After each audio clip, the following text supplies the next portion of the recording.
네. 오늘은 진정한 개혁은 하나님을 섬기는 것이다 라고 하는 제목으로 하나님 말씀을 나누도록 하겠습니다. 우리 몇 분하고 인사하겠습니다. 잘 나오셨습니다. 네. 한 번 더 이렇게 인사할까요? 좀 어려운 인사인데 그래도 예전에 몇 번 했으니까 그래도 또 한 번 하겠습니다. 하나님이 당신을 부르신 것은 당신이 할 수 없는 일을 당신을 통해 하기 위해서입니다. 어렵죠? 한번 해보세요. 시작.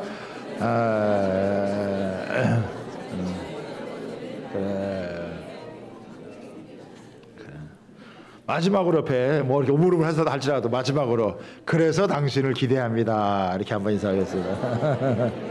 예.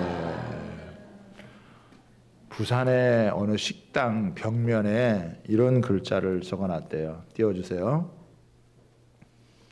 읽을 수 있는 분도 계실 테고 없는 분도 계실 텐데 예. 아마 식당 주인이 조금 어려우니까 사람들에게 용기를 내라고 또 위로 차원에서 이 세옹지마라고 하는 이 사자성어를 적어놓은 것 같아요. 이게 변방새, 늙은이, 옹, 그다음에 갈지, 말마자인데 중국 고전 해남자의 그 인간혼이라는 곳에 나오는 이야기인데 옛날에 세옹이라고 하는 노인 한 분이 시골에서 말을 이렇게 키우고 살았는데 아니 그만 그 말이 우리를 뛰쳐나가서 사라져버린 거예요. 참 말 하나가 자기의 전 재산일 텐데 그 말이 뛰쳐나갔으니까 얼마나 안타깝겠어요. 주변 사람들이 참 안 됐다고 참 안타깝다고 그러면서 위로를 했는데 아니 그 얼마 지나지 않아서 그 말이 다른 말을 데리고 돌아온 거예요. 그 얼마나 여러분 좋겠어요. 사람들이 아유 너무 좋겠다고 행복하겠다고. 그런데 이 노인이 그냥 가만히 있었어요. 그랬더니 그 말을 타다가 아들이 다리가 부러져 버린 거예요. 그러니 또 사람들이 아유 너무 안타깝다고 이렇게 또 위로를 했는데 그때 조금 지나지 않아서 전쟁이 일어나가지고 젊은이들이 다 이렇게 전쟁터로 나가는데 다리가 부러진 아들이 나가지 못했다. 그래서 생명을 유지할 수 있었다. 이런 이야기입니다. 그러니까 이렇게 여러 가지 어려운 일이 당해도 그게 꼭 어려움만은 아니다라고 하는 그런 의미를 담고 있는데 글쎄 이 세옹지마를 붙여놓은 식당에 젊은 청춘 남녀가 데이트를 하다가 그 식당에 들어갔습니다. 벽에 커다랗게 이 글씨가 붙여지니까 그 자매가 이 여친이 이제 그 오빠한테 물어본 거예요. 오빠, 내가 갈지자하고 말마자는 내가 알겠는데 앞에 있는 두 글자는 이 한자가 무슨 말인지 모르겠다고 좀 알려달라고 그러니까 아니 이 남자친구가 딱 봐도 자기도 모르는 단어인 거예요. 그래서 또 모른다 그러면은 자존심이 상할 것 같아가지고 그런 순간 번뜩 아이디어가 떠올랐습니다. 그 여친에게 하는 말이 여기가 식당이지 않니? 남기지 마야.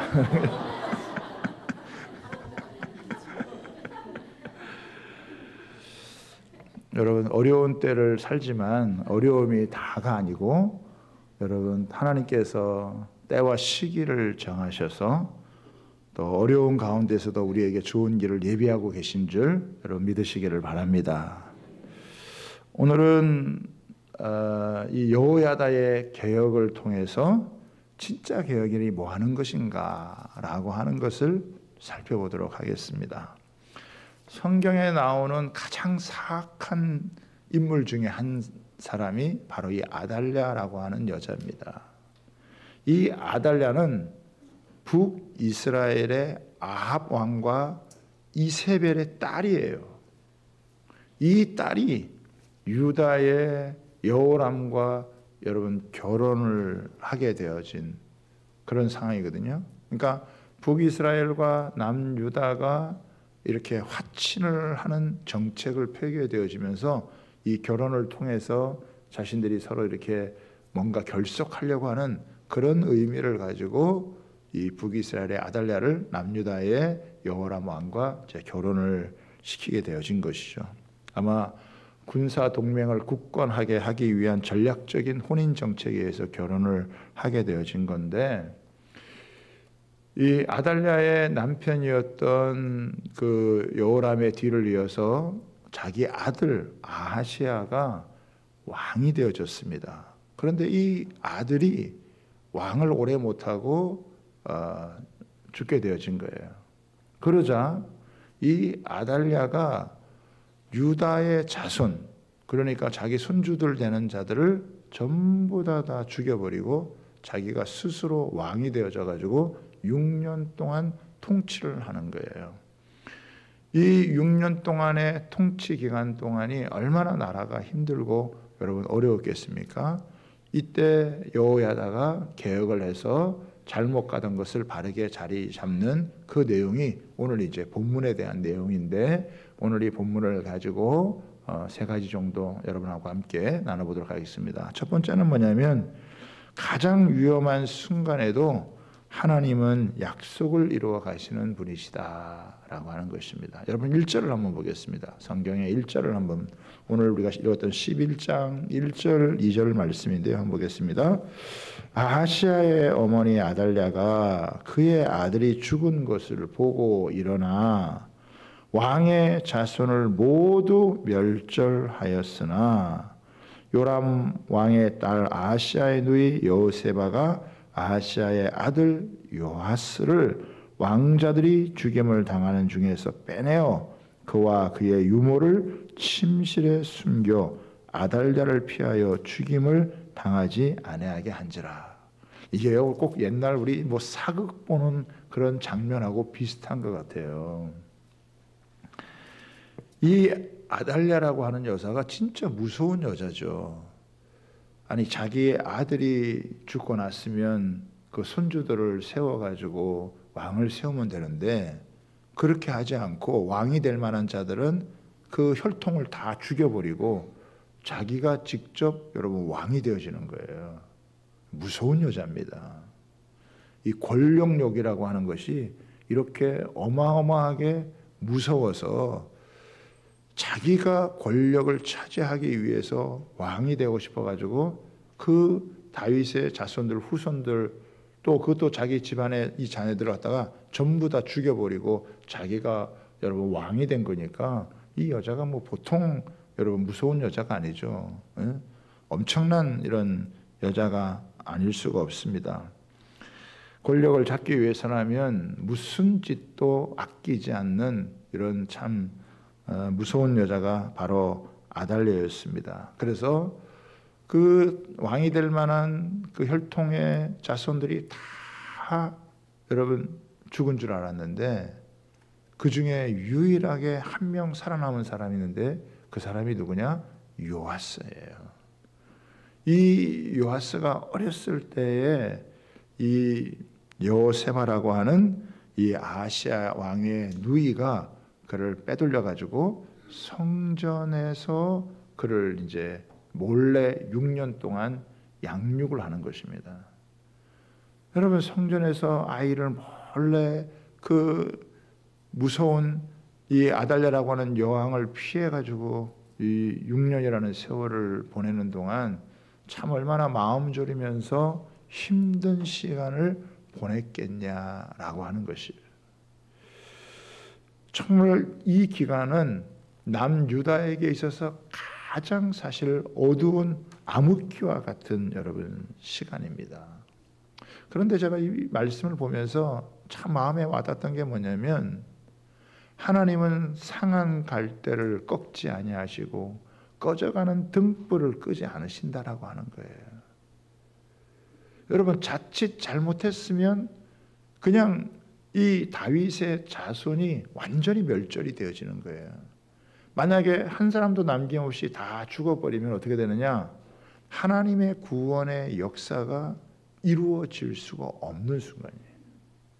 여러분, 사단은요 항상 우리를 구원하기 위한 하나님의 계획을 망치려고 하고 수포로 돌아가게 만들어요. 왕이 돼서는 안 될 이 여인이 자기가 왕이 되기 위해서 그 유다의 왕이 될 그 자손들을 갖다가 다 죽여버린다라고 하는 게 이게 참 어마무시한 일이 여러분 아니겠습니까? 정말 어떻게 보면은 너무 아슬아슬한 순간이에요. 아마 조금만 부주의했더라면, 조금만 이렇게 정신을 못 차렸더라면 아마 전부 다 멸절당했을 거예요. 그런데 하나님께서 약속하신 게 있거든요. 하나님의 약속은 뭐냐면 이 다윗의 가문을 통해서 메시아가 오게 한다라고 하는 거예요. 만약에 이 메시아가 올 수 있는 이 길이 끊어져 버리면은 하나님의 구원의 역사는 펼쳐질 수가 없는 거예요. 여러분, 다윗의 가문을 통해서 메시아가 오게 되어져 있고, 그 메시아가 오셔서 우리에게 구원의 이 복음이 와서 우리가 지금 여기까지 와서 예수 믿고 구원받고 하나님을 찬양하고, 그리고 우리가 담대하게 여러분 살아갈 수 있는 은혜가 있는 것이잖아요. 그런데 이 역사 가운데 돌아보면은 너무너무 아슬아슬한 순간이 많았다는 거예요. 위기의 순간이 많았다라고 하는 거예요. 우리나라 역사만 돌아봐도 일제 36년의 치하를 겪고 전쟁을 겪고, 여러분 수많은 이 군사 이 정부 아래 그 민주화 운동에서 투쟁하고 이런 여러 가지 과정을 겪으면서 보면은 나라가 이렇게 쉽고 편안하게 이렇게 온 게 아니라 이거예요. 하나님의 복음이 전해져서 예루살렘 이 이스라엘이라는 나라로부터 시작되어 가지고 우리에게까지 오기까지 이게 그냥 편안하게 온 게 아니라는 거예요. 너무 어떤 때는 아슬아슬하고 위기의 상황 가운데 여러분 처하게 됐다는 거예요. 모든 게 다 실패로 끝날 것 같은 그런 상황에 처하게 됐다라고 하는 거예요. 그런데 우리가 성경을 통해 이것을 배우는 이유는 뭐냐면은, 그렇게 인간이 잔인한 이 살인을 저지르고 이 계략과 모략을 가지고 자기의 권력을 위해서 이런 엄청난 일을 벌이고 해도 하나님은요, 하나님의 구원의 역사를 멈추지 아니하시고 우리에게까지 오게 하셨다라고 하는 것입니다.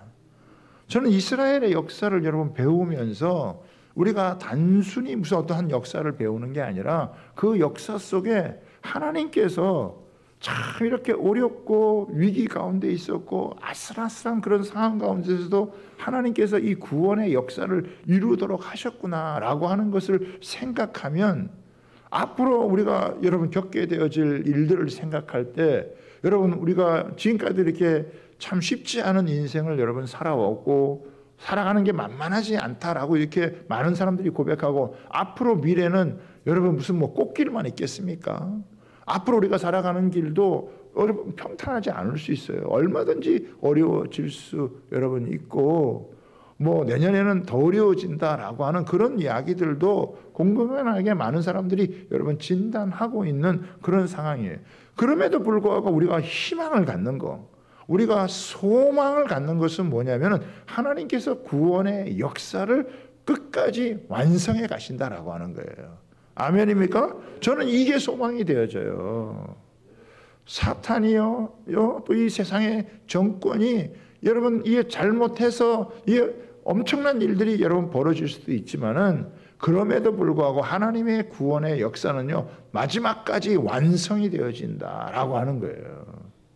그래서 우리가 거기에 희망을 가질 수 있는 거예요. 거기에 소망을 가지는, 하나님이 이 꺼져가는 등불도 끄지 않고 이 상한 갈대도 하나님이 꺾지 않으셔서 결국에는 하나님의 구원의 놀라운 역사를 완성해 가신다. 우리가 그 하나님의 구원의 역사에 포함되어져 있는 하나님의 백성이다라고 하는 게 얼마나 저는 감사한지 몰라요.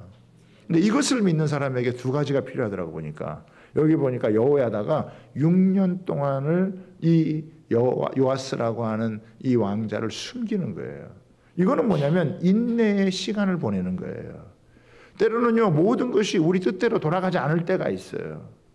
우리가 간절히 바라는 바가 있지만 그 바라는 바가 이루어지지 않는 그런 때가 있습니다. 이때는 뭐냐면 인내의 때예요. 이때는 참고 기다리는 수밖에 없어요. 왜? 아이가 자라는 시간이 있는 거예요. 아이가 커가는 시간이 있어야 되기 때문에 그 시간을 어떻게 해요? 그냥 견뎌야 돼요. 인내해야 돼요. 참고해야 돼요. 하나님께서 모든 만사를 이루어가는 때가 있다라고 하는 거예요. 우리는 그걸 여러분 믿는 것이죠. 그래서 이 기간에는 그냥 잠잠히 뭐 되는 일도 없고 어떻게 할 수도 없고 이럴 때는 어떻게 하느냐? 잠잠히 하나님을 의지하면서 기다려야 되는데 인내의 시간, 이 시간을 여러분 잘 보내는 게 굉장히 중요하다라고 하는 거예요. 그리고 또 하나는 뭐냐면은 결단의 때가 또 있다는 거예요. 아이가 이제 6살이 되고 7살이 되어질 때 이때가 이 여호야다는 이 요아스를 왕자로 세우는 거예요. 여전히 아달랴가 시퍼렇게 여러분 이 나라를 통치하고 있는 그런 때이지만 결단의 때가 있는 거예요. 어느 순간에는 어떻게 해요? 그냥 머무는 게 아니라 지금이야말로 결단하고 나가야 될 때다라고 이렇게 생각이 되어지면 어떻게 해요? 모든 것들을 과감하게 결단하고 여러분 거사를 행하게 되어지는 거예요.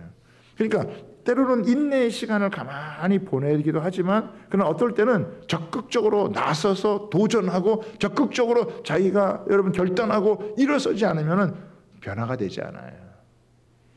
여러분 좋은 세상이라는 거, 좋은 일이라고 하는 게 그냥 오지 않잖아요. 인내의 시간과 아울러서 어떤 결단을 가지고 여러분 도전할 때 가는 거예요. 어떤 사람이 그런 이야기 하잖아요. 왜 이렇게 막 돈을 쓰고 이렇게 일을 하냐, 이렇게 뭐 이렇게 낭비하냐. 그런 이야기를 하니까 진짜 낭비는 아무것도 안 하고 가만히 있는 게 낭비다. 하다가 실패하는 것은 낭비가 아니고 오히려 그것은 성공을 위한 밑거름이 되어진다. 여러분 아무것도 안 하고 가만히 있는 게 그게 낭비하는 거예요. 어쩔 때는요. 뭔가를 도전하고 모험을 걸고 결단을 하면서 나아가는 것이 때로는 무모해 보일지 모르지만 그런 과정을 통해서 하나님의 새로운 역사가 펼쳐진다라고 하는 것입니다. 하나님께서 하나님 나라의 완성을 이루어가는 열심을 믿고 우리에 대한 궁극적인 소망이 있다면 우리는요 기다릴 줄 알아야 되고 때로는 과감하게 나서야 될 이 분별력을 가지고 가만히 있을 때 가만히 있고 기다릴 때 기다릴 줄 알지만 그러나 때가 되면 내가 나서야 될 그때는 과감하게 여러분 나서서 결단하고 나아갈 때 하나님의 선하고 놀라운 일들이 펼쳐진다라고 하는 것입니다. 범사의 기한이 있고 천하만사에 다 때가 있는데 이 때를 분별할 수 있는 지혜가 저와 여러분 가운데 있게 되기를 주님의 이름으로 축복합니다. 두 번째는 뭐냐면 진정한 개혁은 하나님을 경외하고 이웃을 사랑하는 것이다 라고 하는 거예요. 12절 한번 보겠습니다. 12절 같이 보겠습니다. 시작.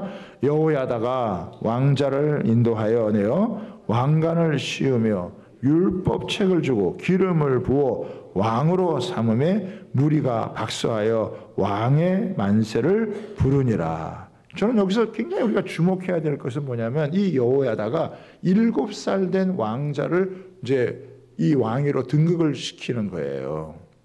그런데 이 사람들을 불러다 모아놓고 기름을 부어서 또 왕관을 씌우고 기름을 부어서 왕을 세우면서 뭘 주냐면 율법책을 주는 것입니다. 여기서 율법책이라고 하는 것은 뭐냐면 모세오경을 이야기를 하는 거예요. 그런데 모세오경도 그 당시에 이렇게 책이 많은 게 아니잖아요. 양피지에다가 이렇게 다 적어졌기 때문에 제가 봤을 때는 이 율법책을 다 준 게 아닌 것 같아요. 거기에 가장 핵심이 되는 게 뭐냐? 이게 십계명이에요. 이 십계명이 적힌 것을 주었던 것 같아요. 여러분 이 십계명이라고 하는 게 뭡니까? 율법의 핵심이면서 하나님과 우리와의 관계, 또 우리와 사람들과의 관계가 어떻게 해야 되는지, 우리가 이 땅에서 진짜 어떻게 살아야 제대로 살 수 있는지 이것을 10가지로 딱 핵심을 잡은 것이 이게 바로 여러분 율법이라고 하는 거예요. 여러분 1계명부터 4계명까지는 하나님과의 바른 관계죠. 그래서 하나님과의 관계에서는 나 외에는 다른 신을 섬기지 마라. 또 너희를 위해서 어떠한 우상을 형상이라도 만들지 마라. 내 이름을 망령되이 일컫지 마라. 그리고 안식일을 거룩히 지켜라. 김장한다고 주일날 안 나오면 안 된다. 요 얘기하는 거거든요. 무슨 결혼 한식 한다고 주일날 빠지고 그러면 안 된다. 그래서 하나님 외에 다른 걸 섬기지 말고 오직 하나님 한 분만을 여러분 섬겨야 된다라고 하는 것을 요 1계명에서도 4계명까지 알려주는 거예요. 그리고 5계명서부터 여러분 10계명까지는 사람과의 관계에서, 그렇죠? 내 부모를 공경해라. 그렇죠? 나이 드신 부모님이라고 무시하지 말고 잘 공경해야 된다. 이 부모 공경이 성경에서 여러분 효에 대해서 가장 중요하게 말씀하신 게 성경이에요. 부모를 잘 공경해야 된다. 살인하지 마라. 간음하지 마라. 그리고 도둑질하지 마라. 남의 거 훔치지 마라. 남의 거 탐내지 마라. 그래서 다른 사람을 잘 존중하고 보호해줘야 될 이거를 여러분 이야기를 하는 거예요.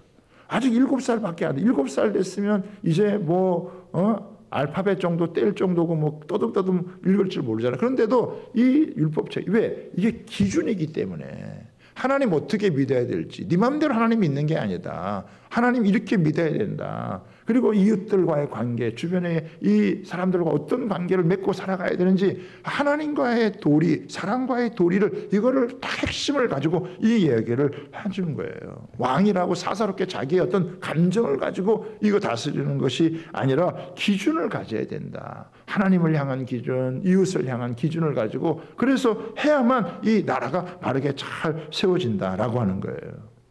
그러면서 또 하나 이제 하게 되는데 17절 말씀입니다. 17절 말씀입니다. 시작. 여호야다가 왕과 백성에게 여호와와 언약을 맺어 여호와의 백성이 되게 하고 왕과 백성 사이에 언약을 세우게 하매. 이게 뭐냐면은 수직적인 언약이 있고 수평적인 언약이 있다는 거예요. 수직적인 언약은 뭐냐면 하나님과 이 왕과 백성과의 이게 그런 언약이란 말이죠. 하나님과의 관계에서 이 수직적인 언약은 뭐냐? 우리가 하나님의 말씀을 쫓아서 하나님을 하나님답게 섬길 때 하나님께서 그 백성들, 자기 백성들을 끝까지 책임져 주시고 지켜주시고 보호해 준다라고 하는 그런 약속이 있는 언약이란 말이에요. 그래서 이런 수직적인 언약, 우리 눈에 보이지 않지만 우리 존재를 있게 하고 세상 만물을 창조하시고 통치하시고 다스리시고 만물을 있게 하시는 그 하나님, 그렇죠? 보이지 않는다고 존재하지 않는 게 아니라는 거예요. 보이지 않지만 분명히 여러분 존재하시고 통치하시고 다스리는 하나님과의 이런 바른 관계, 이 언약을 맺으라면. 두 번째는 뭐냐면 왕과 백성과의 여러분 이 관계예요. 왕과 백성과의 관계는 뭐냐면 물론 왕과 또 이 백성들 신하들과의 관계지만은 아직 그 요하스라고 하는 어린 왕자가 이제 7살밖에 안 됐잖아요. 아직 어리단 말이에요. 그럼에도 불구하고 어떻게 해요? 예, 우리의 왕이다. 그래서 그 왕을 어떻게 해요? 존중해주고 그 백성들이 또 이 왕으로부터 왕의 통치를 받으면서 이 나라가 잘 여러분 세워져 가는 거예요. 그러니까 하나님은 경외하지만 백성들 사이는 어떻게 해요? 서로 존중하는 게 그게 유다 나라고 그게 하나님 나라란 말이에요. 사람 무시하지 말고 어린다고 이렇게 막 무시하고 깔보지 말고. 우리나라는 특히 뭐 요즘 이 유교 문화가 있어가지고 장유 유서가 있잖아요, 그죠? 그래서 뭐 그 나이 1-2살 차이에 막 또 막 깔아뭉개고 막 이런 그 하는데 절대 그러면 안 된다. 어느 누구라도 차별이 없고 어느 누구라도 서로 무시당하지 않고 뭐 나이가 많다고 또 이렇게 늙었다고 또 이렇게 무시해서도 안 되고 어리다고 또 깔봐서도 안 되고 하여간 서로가 서로를 존중하고 또 남자는 여자를 무시하지 않고 여자는 또 남자를 이렇게 낮춰보지 않고 하여간 이 유다 나라에서 주신 하나님 나라의 법칙이 뭐냐면 어쨌거나 서로 존중하는 거예요. 그 사람 한 사람을 소중히 여기고 귀히 여기고 존중을 하는. 그래서 수직적인 이 하나님과의 관계에 있어서는 하나님을 경외하는 것이고 수평적인 관계에서는 서로가 여러분 존중하는 이게 바로 여러분 하나님께 주신 이 개혁의 핵심이다라고 하는 것이죠. 그러니까 개혁이라고 말할 때 뭔가 새롭게 뭔가를 바꾸는 게 아니라 원래의 본분으로 돌아오는 거예요. 대안이 아니라 원안으로 이게 돌아오는 거다라고 하는. 우리가 맨날 대안교육, 대안이 뭐냐 이렇게 자꾸 찾잖아요. 근데 성경은 대안을 얘기하잖아요. 원안을 찾으라 이거예요. 원한이 뭐냐? 하나님이 원래 말한 개혁의 원한, 하나님 진짜 원한 그 제자리에 있는 게 그게 뭐냐? 그거는 하나님을 경외하고 우리 백성들이 서로 존중하면서 남을 해치지 않고 서로 약한 자라도 돌아보고 살피는 게 그게 진짜 하나님이 원하시는 사회고 그게 나라다라고 하는 거예요. 만약에 이런 게 없어지면 어떻게 해요? 약자들이 고통을 당한다고요. 약육강식, 적자 생존되면 힘 있는 자가 짓밟아 버리는 거예요. 응? 유전무죄, 무전유죄가 되어지는 이런 일들이 여러분 벌어지게 되어진다 이거예요. 하나님은 그 사회와 세상이 억울한 사람이 없도록, 응? 자기가 약하고 부족해서 어떤 억울함을 누리지 못하는 그 억울함을 당하는 그런 세상이 되지 않도록 하나님이 그런 사회로 원해요. 그래서 그런 나라를 좀 세워라. 그런 나라를 좀 만들어라. 누구라도 억울하지 않고 자기 능력을 발휘해서 자기의 삶을 행복하게 살아갈 수 있는 그런 나라가 될 수 있도록 내가 너희들에게 이런 말씀을 주고 너희가 이런 것들을 행해라라고 하는 것을 하나님께서 그들에게 여러분 주시는 것입니다. 종교개혁이라는 것이 무슨 종교를 새롭게 하는 게 아니고 새로운 종교를 만드는 것이 아니라 원래 하나님이 주신 이 여러분 목적을 바르게 잘 여러분 이루어서 정말 이 원한을 회복하는 것이 이게 진짜 여러분 종교개혁이다라고 하는 거예요. 사람은 죄를 갖고 있기 때문에 죄성이 있기 때문에 자꾸 이런 것들을 왜곡하고 잘못되게 만들 수 있다라고 하는 거예요. 그렇지만 하나님의 말씀을 통해서 자꾸 점검받아서 잘못 가지 않도록. 저는 제가 우리나라를 다 책임질 수 없고 이 춘천이라는 도시도 다 책임질 수는 없지만 제가 교회 담임 목회자로 있는 동안 우리 교회 안에서는 이러한 억울한 일이 없고 뭔가 차별받는 일이 없고 장애우라고 차별받는 일이 있어서는 안 될 것이고 어리다고 무시받거나 또 나이 드셨다고 해가지고 힘없다고 해가지고 무시받는 그런 것이 없고 우리가 예수님 안에서 한 가족이 되고 서로 존중하고 위로하고 어려운 세상 살아가는 동안 함께 여러분 힘이 되어져서 하나님의 공동체를 이룰 수 있는 일. 저는 여러분 그런 교회가 되어진다면 우리가 그런 교회를 통해서 우리 가정에 우리 사회에 우리나라에도 선한 영향력을 미칠 수 있다라고 여러분 생각을 합니다. 여성은 여성대로 존중을 받고 남성은 남성대로 존중을 받고 부모들은 공경받고 자녀들은 사랑을 받으며 부부들은 함께 하나님 안에서 아름답게 화목하면서 지낼 수 있는 그런 것을 어디서 배우겠어요? 우리가 하나님을 만나면서 하나님을 알면서 여러분 배우는 것이죠. 자, 근데 마지막 이제 세 번째 뭐냐면 제거할 것은 제거하고 세울 것은 여러분 세우는 것이다 라고 하는 것입니다. 여러분 18절의 마지막 보겠습니다. 18절 보겠습니다. 시작. 온 백성이 바알의 신당으로 가서 그 신당을 허물고 그 제단들과 우상들을 철저히 깨뜨리고 그 제단 앞에서 바알의 제사장 맏단을 죽이니라. 제사장이 관리들을 세워 여호와의 성전을 수직하고. 여러분 두 번째는 이 마지막 세 번째는 뭐냐면 두 가지인데 하나는 뭐냐면 제거할 것을 제거하는 거예요. 근데 뭘 제거했느냐? 그러니까 우상을 제거한 거예요. 여러분이 보실 때 우상을 제거한다. 이게 막 실감나게 안 나올 수 있잖아요. 근데 이때 여호야다가 개혁을 할 때 가장 철저하게 했던 게 뭐냐? 여기 보면 철저히 했다는 건 우상을 철저히 깨뜨렸다라고 하는 거예요. 여러분 우상을 철저히 깨뜨릴 때 거기에는 이 우상을 섬기는 건 반드시 두 가지가 연루되어져 있어요. 하나는 뭐냐면 돈 문제, 그리고 하나는 성적인 문제예요. 이상하게 우상을 섬기는 사람들이 나타나는 특징이 뭐냐면 우리 한 사람 한 사람의 성이라고 하는 것은 하나님께서 여러분 주신 성이란 말이에요. 그래서 이 성은 굉장히 소중한 것이고 가치가 있는 것이고 아름다운 것이에요. 여러분 하나님을 알기 전까지 까딱하면 사람들은 성을 굉장히 더러운 것이라고 생각할 수 있는데 그렇지 않아요. 하나님께서 우리에게 주신 성은요 너무 고귀한 거예요. 여러분 하나님께서 사람을 만들 때 창조할 때 어떤 부분을 가장 신경 썼을까? 저는 생각하면 물론 머리털 이것도 신경 쓸 수 있겠지만은 하나님께서 성에 대한 부분들을 굉장히 신경을 쓰셔가지고 이걸 정교하게 만들었단 말이에요.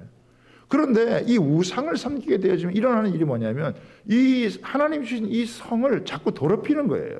그래서 자꾸 성적인 타락이 이루어져요. 여러분 하나님을 떠난 곳을 보세요. 하나님을 저버린 곳에 항상 있는 게 뭐냐면 성적인 타락이 있습니다. 별짓을 다 해요.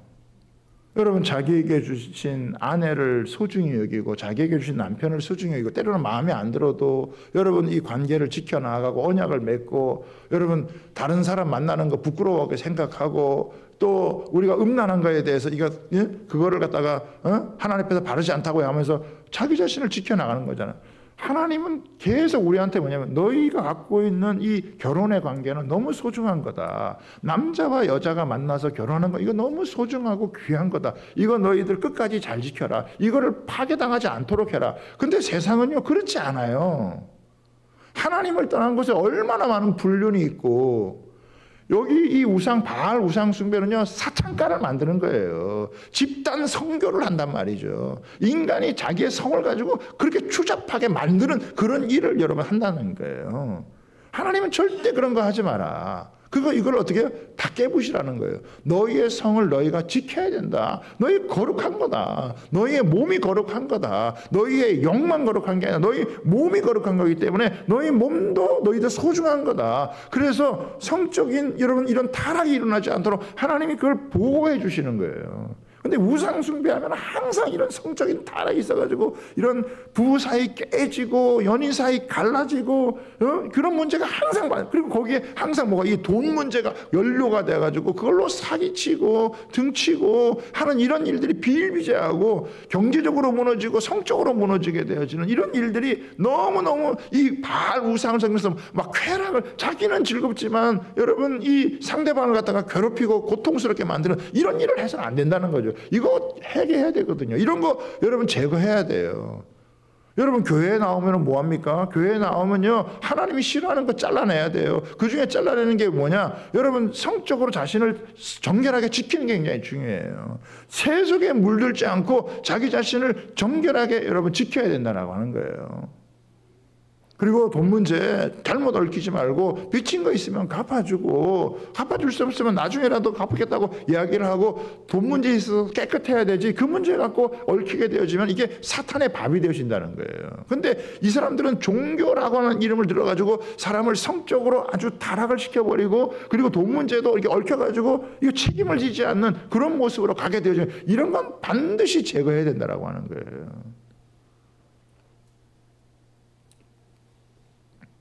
그래서 이 바알을 섬기는 신당은요 너무 지저분해요. 너무 더럽고 추하단 말이죠. 인간이 인간의 모습을 제대로 갖추지를 못하고 간다는 거죠.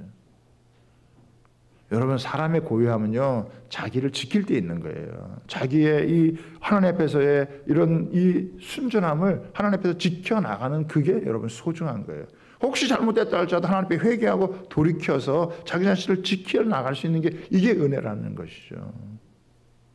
이게 얼마나 소중한 거예요. 그러니까 그동안은 얼마나 이 사회가 막 이렇게 저렇게 얽히고 막 이렇게 성적으로 난잡하고 추잡하고 그냥 애를 낳아도 누구인지도 모르고 막 별짓을 다 하는 이러니 뭐 그 사회가 정상적이겠냐. 원한이 맺히고 그냥 돈 문제 얽혀가지고 그냥 이게 막 갈등이 생기고 이러면 이게 아니 이런 것들을 철저하게 이런 것들은 제거하는 거예요. 그래서 이거 하나님이 원하지 않는구나. 그럼 어떻게 제거해 버려야 된다라고 하는 거예요.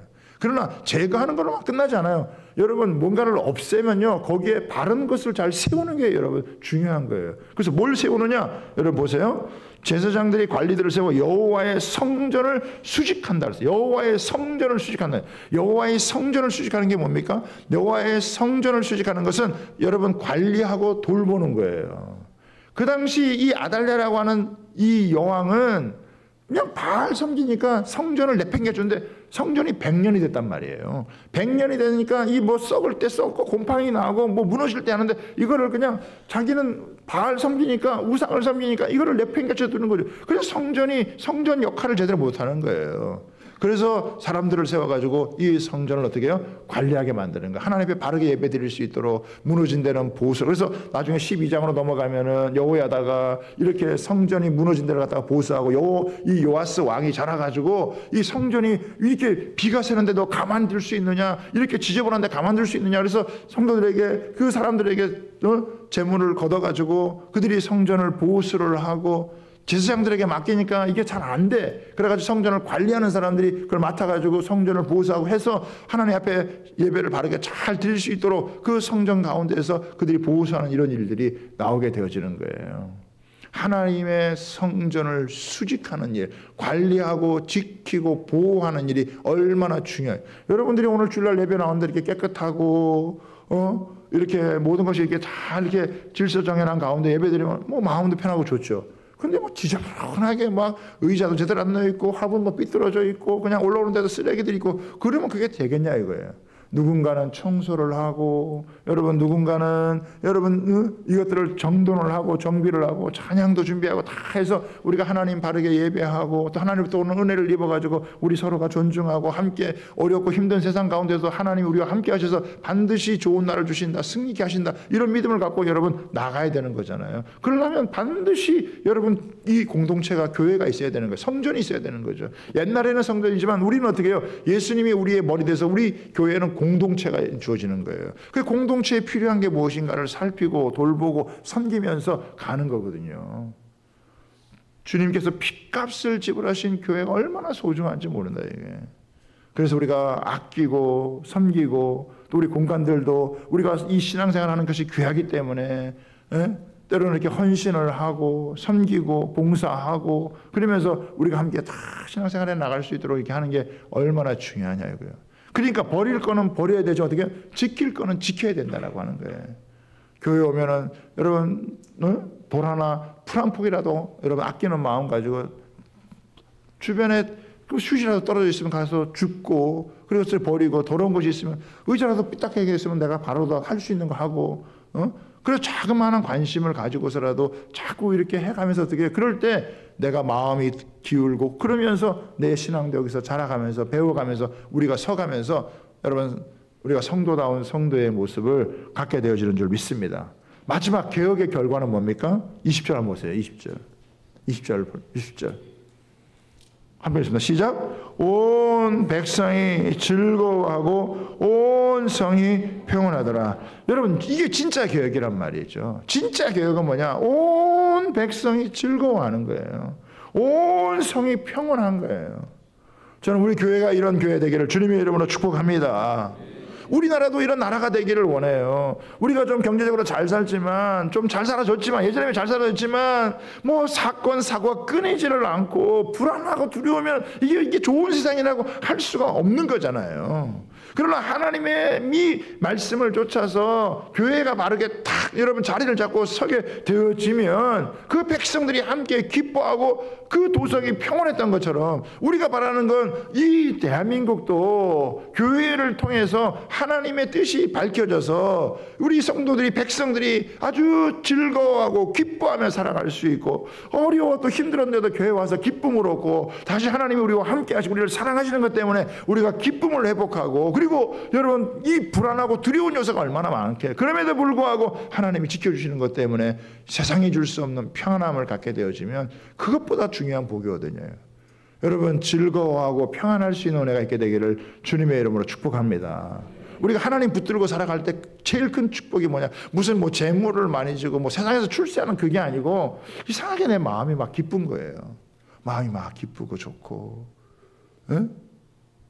근심과 걱정이 떠나가고 하나님이 지켜주신 것이다라고 하는 평온한 마음이 여러분 있는 거에 대해서 너무 우리 지난 주간에 뭐 유은성 그 찬양 사역자인가요? 전도사님이 아유 그렇게 막 사람이 멋있고 아내도 뭐 미스 코리아 같고 이렇게 다 해서 뭐 큰 무슨 걱정 근심이 있겠나 싶었더니 나중에 알고 보니까 자기도 뇌에 종양이 있어가지고 그거 이게 얘기를 나누면서 근데 얼마나 두려워할 수 있고 불안할 수 있는데 그 속에서 하나님이 평강을 주셔가지고 아내에게도 평강을 주고 때로는 또 남편도 섭섭하게 됐나 봐요.